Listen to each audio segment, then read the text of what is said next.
अस्सलामुअलैकुम। उम्मीद करता हूँ तमाम दोस्त अच्छे होंगे, खैरियत से होंगे।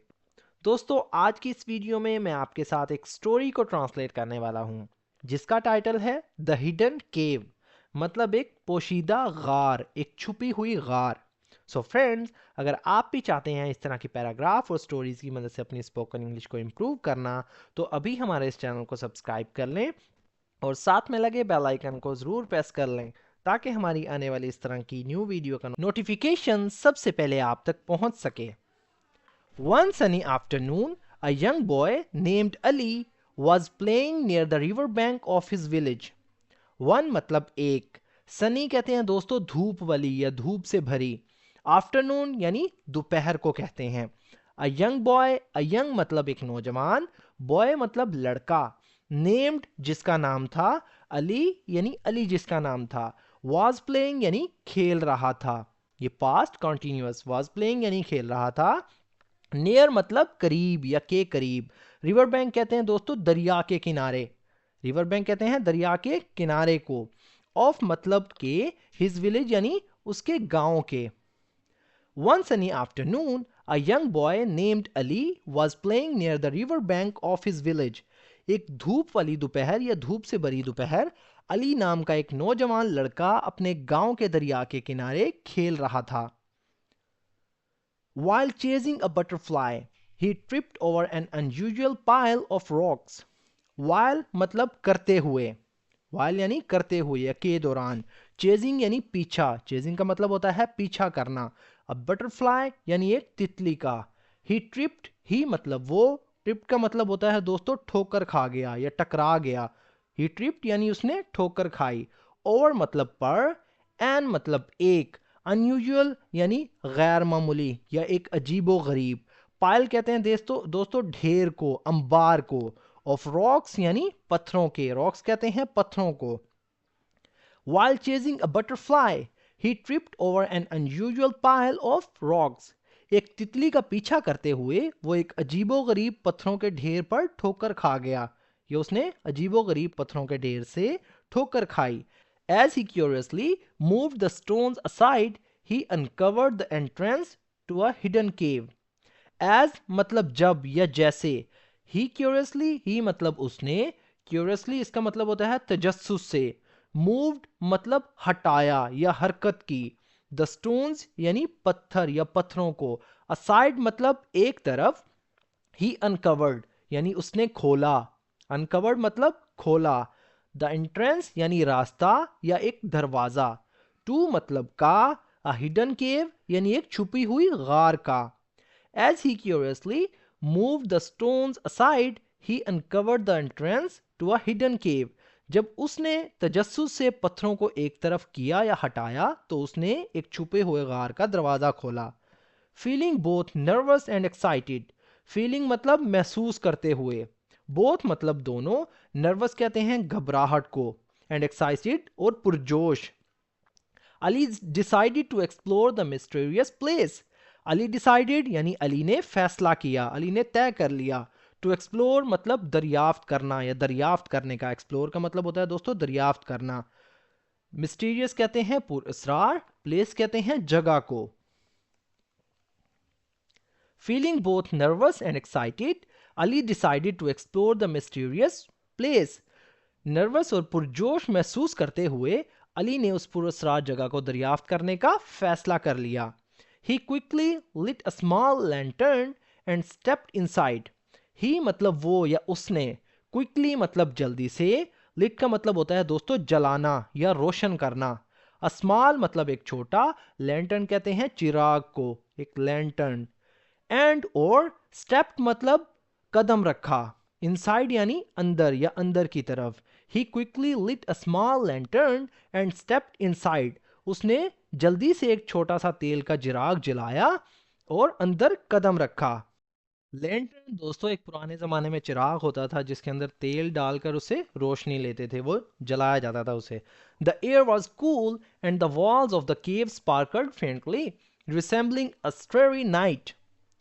द एयर वॉज कूल यानी हवा बहुत ठंडी थी, एयर मतलब हवा, वॉज कोल्ड मतलब ठंडी थी, एंड और द वॉल्स और दीवारें, वॉल्स कहते हैं दीवारों को, ऑफ द केव यानी गार की, स्पार्कल्ड का मतलब होता है दोस्तों चमक रही थी, स्पार्कल्ड मतलब चमकती हुई या चमक रही थी, फेंटली यानी मध्यम रोशनी में। दोस्तों फेंटली का मतलब बेहोशी भी होती है, फेंट, शी गॉट फेंट यानी वो बेहोश हो, शी गॉट फेंटेड वो बेहोश हो गई, फेंटली यानी मध्यम रोशनी में। रिसेंबलिंग का मतलब होता है दोस्तों मुशाबिहत देना, रिसेंबलिंग यानी मुशाबियत देना यानी किसी चीज़ की तरह नज़र आना।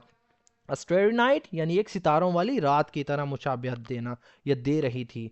The air was cool and the walls of the cave sparkled faintly resembling a starry night. हवा बहुत ठंडी थी और गार की दीवारें सितारों से भरी रात की तरह हल्की सी चमक रही थी। As he ventured deeper, he stumbled upon an ancient wooden chest.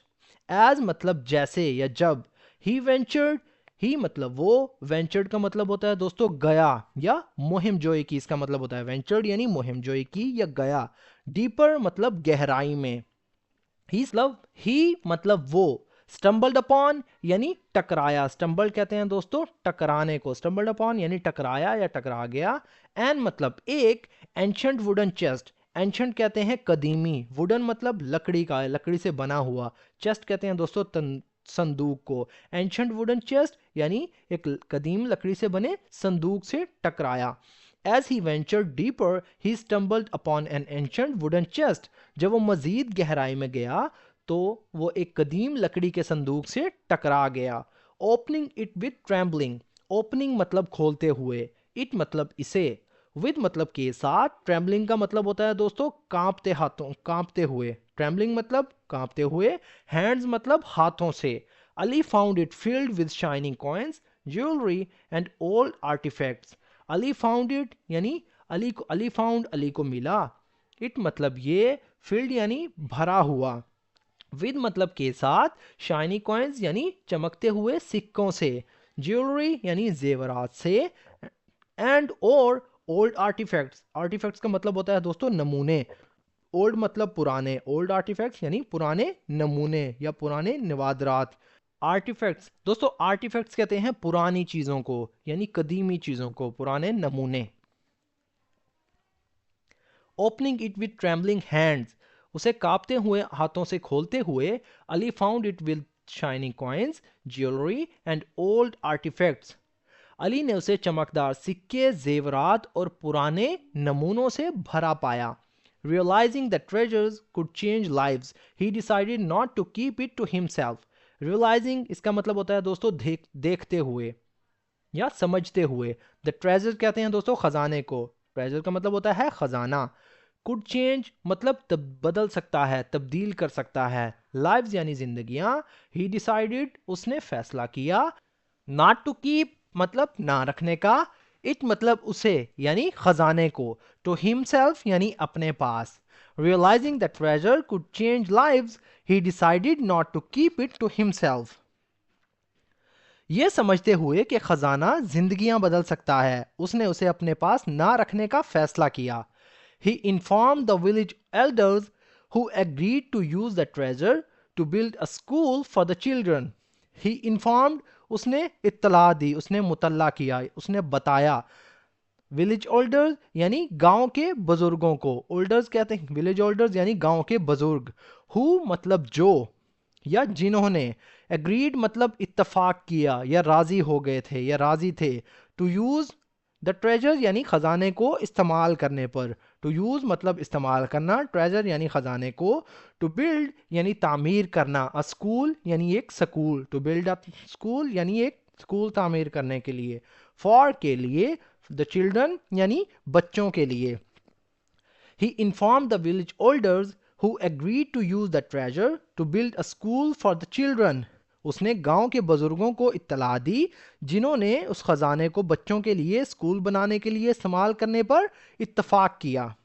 Ali became a hero and Ali मतलब अली, became मतलब बन गया, a hero मतलब एक हीरो बन गया, and और the hidden cave became a symbol of hope and generosity for everyone.